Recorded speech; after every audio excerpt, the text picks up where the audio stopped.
tahun angkatan 2024 merupakan suatu kebanggaan bagi seluruh wisudawan dan wisudawati untuk dapat menghadiri acara wisuda ini bersama dengan Bapak Kepala Sekolah SMK Nasional, Bapak Insinyur Mustami. Assalamualaikum warahmatullahi wabarakatuh.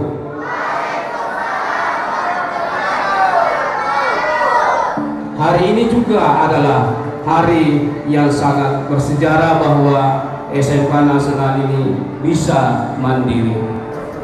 Melalui kesempatan yang membahagiakan ini, ada beberapa hal yang ingin saya sampaikan. Wa atubu ilaih. Hadirin, mari kita membaca surah Al-Fatihah. Saya pimpin surah Al-Fatihah.